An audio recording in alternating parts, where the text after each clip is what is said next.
आपने सोच लिए सवाल? हाँ हो गया सर, हो गया। सर पूछ लेंगे। कोई बात नहीं, जो मन में आया पूछ। नमस्कार, भारत मेरे साथ पे आप सभी का स्वागत है।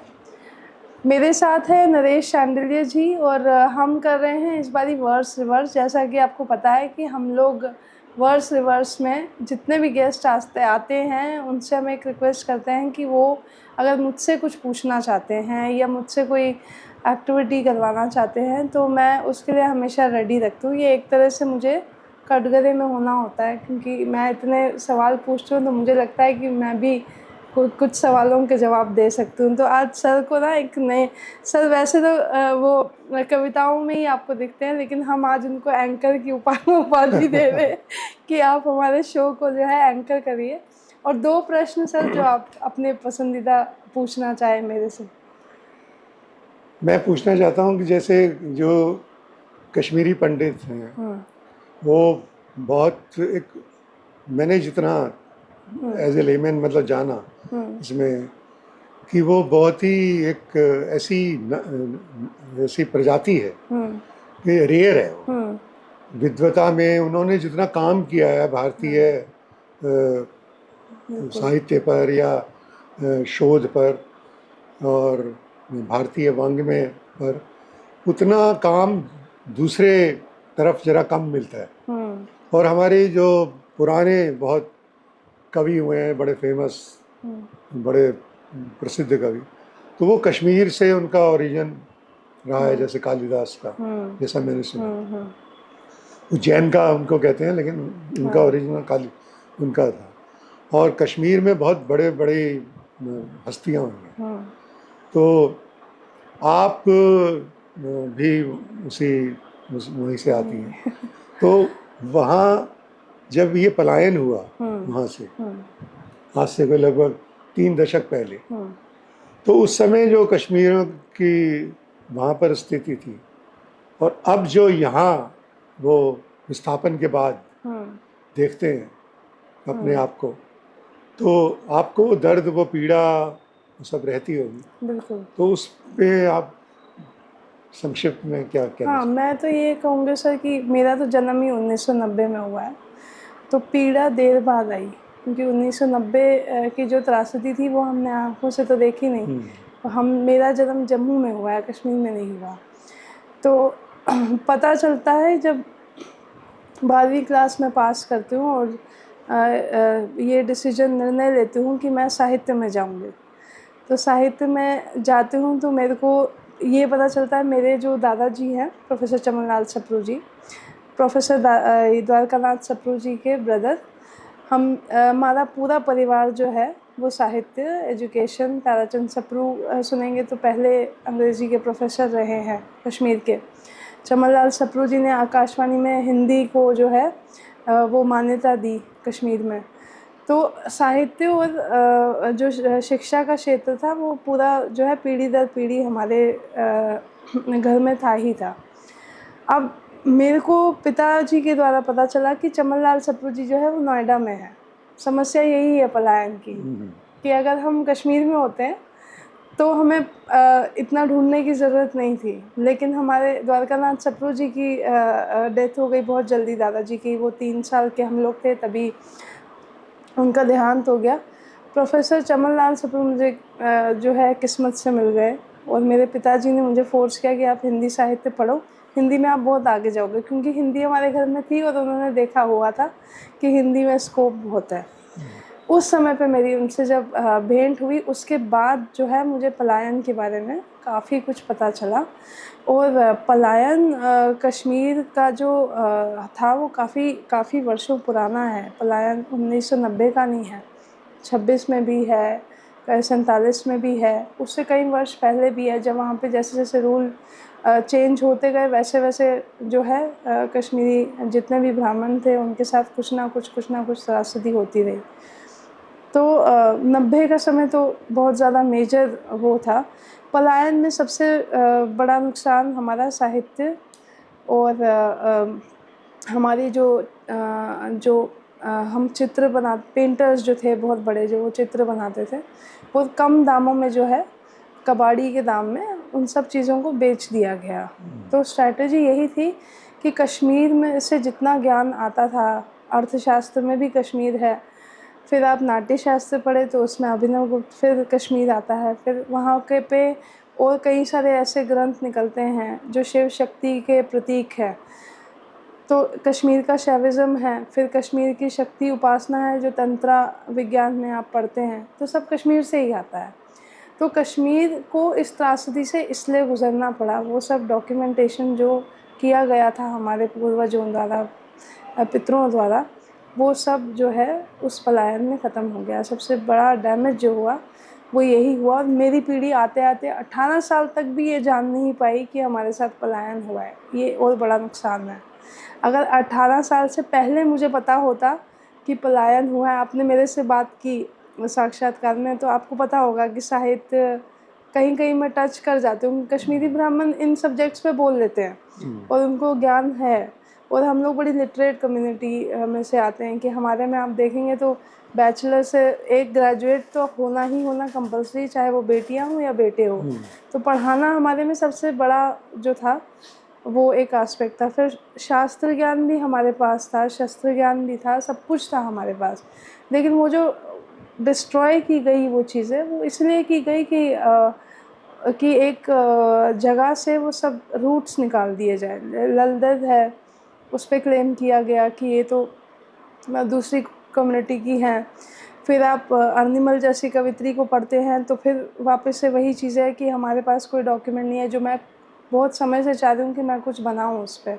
लेकिन अर्निमल का 17 साल का संघर्ष है, जो उसकी पर्सनल लाइफ है, लेकिन उस 17 साल में अपने पति का जो प्रतीक्षा करती है, जो वो तप करती है, उससे वो अर्निमल बनती है। तो वो पूरे 17 साल का जो संघर्ष है उसे ढूंढने में बहुत समय लगता है।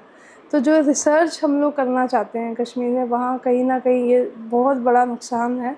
और जो पीढ़ी है वो जो कश्मीर से कनेक्ट नहीं हो पाती सुरक्षा को लेके, या जो भी हम जा नहीं पाते हैं वहाँ पे, तो वो जो नेक्स्ट जनरेशन है वो कश्मीर को कैसे जानेगी, ये सबसे बड़ा चैलेंज है। और इस पर अभी भी जो है पूरी तरह से काम नहीं हो रहा है। एक बहुत ही पर्सनल क्वेश्चन पूछ रहा हूँ कि आप साहित्य की तरफ आई और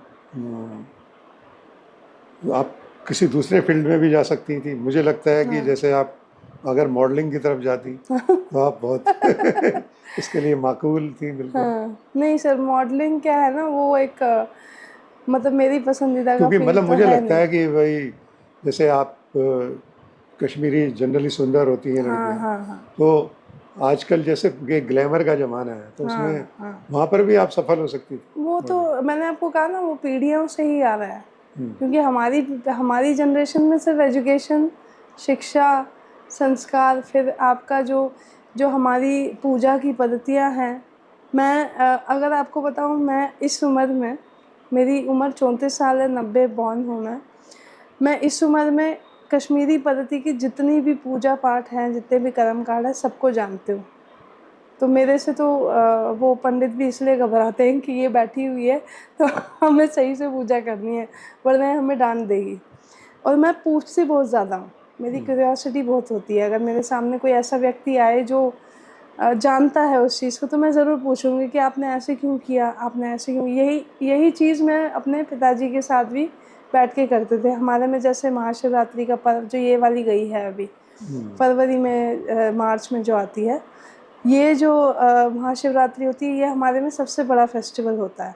ये 4 दिन की आपकी पूजा होती है। ये मैं इंडिपेंडेंटली, स्वतंत्र रूप से कर सकती हूँ, क्योंकि मुझे सिखाया गया है। ये संस्कार जो है वो वहीं से ही आते हैं। तो मैं अपने कॉलेज में भी, जितने भी लोग मुझे जानते हैं, मेरे प्रोफेसर सब, मैं पढ़ने लिखने की तरफ ही ज़्यादा थे। और मैं हमेशा, मेरी क्यूरियोसिटी ज्ञान की तरफ थी कि मुझे संगीत से कुछ मिल जाए, मुझे साहित्य से कुछ मिल जाए। और उसकी बड़ी बात मैं यही कहूँगी कि मैंने हिंदी साहित्य पढ़ा ना, तो उसने मुझे बहुत बहुत अलग, मेरी पर्सनालिटी को बिल्कुल चेंज किया। मुझे नहीं पता था तुलसी क्या लिख के गए हैं, राम क्या लिख के गए हैं, राम क्या कह के गए हैं, या कबीर क्या कहते थे। जब हम ये सब चीज़ें पढ़ते हैं ना, तो साहित्य का जो कंट्रीब्यूशन वो होता है, वो आपको बहुत सामाजिक, बहुत संवेदनशील, बहुत संस्कारी और बहुत अच्छा बनाता है।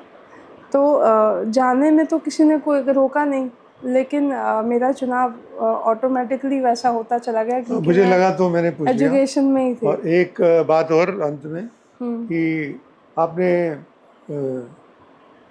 कथा सतीसर एक नावल लिखा चंद्रकांता जी ने, क्या आप उसके बारे में जानते हैं? हाँ, मैंने पढ़ा नहीं है लेकिन मैंने सुना बहुत है। ये चंद्रकांता जी गुड़गांव हाँ मुझे में पता है चंद्रकांता जी, बहुत तो अच्छी साहित्यकार है। तो बहुत अच्छा नावल है, मैंने पढ़ा है कथा सतीसर। तो वो पूरे कश्मीरी कल्चर को डिपिक्ट करता है। हाँ तो आप ज़रूर पढ़िए उसको। हाँ, मैं बिल्कुल पढ़ूंगी। चंद्रकांता जी जैसे जितने भी, वैसे हम लोग कोशिश कर रहे हैं उनसे भी अप्रोच करने का कि वो भी हमारे यहाँ पे आए, क्योंकि अभी भी कश्मीर का साहित्य जो है बहुत लोग जानते हैं, लेकिन ये सभी लोग जो है अभी 80 के करीब है उम्र में। हाँ, और मेरा यही प्रयास है कि इन सबको जल्दी जल्दी से कैमरा पे लाया जाए और चीज़ें डॉक्यूमेंट की जाए। अब कश्मीर की रानियों के बारे में बहुत लोग कम जानते हैं। कश्मीर में रूल ही रानियों का रहा है मैक्सिमम। अगर आप देखें, कोटा रानी, दिद्दा, फिर उसके बाद जो आपकी पहली रानी है, मैं नाम भूल गई, हमने वीडियो भी किया था अभी पीछे उनका। तो लगातार जो है कश्मीर के, अब फिर हब्बा खातून की पोइट्री आप देखिए, उसमें कितना सेपरेशन, कितना त्याग है और कितना हुआ। तो महिलाओं का जो रोल रहा है, अब सूफीज़म आप कश्मीर का जब देखते हैं तो ललदेद को पहले पढ़ना चाहिए, उसके बाद आप बाकी सूफ़ी पढ़िए। तो कश्मीर का जो सूफीज़म आता है वो ललदेद ही डिफ़ाइन करती है। तो यही मेरा जो प्रयास है। यशोमती मेरे को नाम याद आ गया पहली रानी का, और ये यशोमती के समय में सबसे ज़्यादा श्राइन्स और सबसे ज़्यादा सिटीज़ का निर्माण किया गया। और फिर दिद्दा आती है, तो दिद्दा के समय में डिसलॉयल्टी अगर आप में है, आप अगर अपने एडमिनिस्ट्रेशन, अपने रूलर के साथ लॉयल नहीं है, तो दिद्दा का सीधा पनिशमेंट था मृत्यु।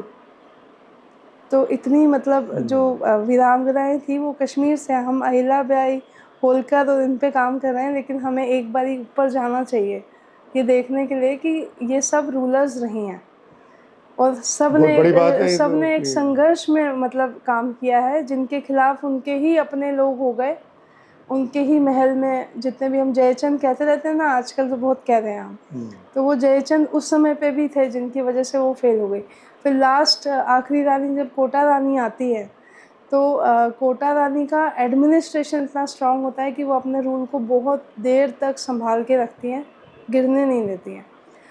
यही हुआ है विस्थापन के बाद सबसे बड़ा नुकसान जो हुआ है कि इन सबको फिर से डॉक्यूमेंट करना।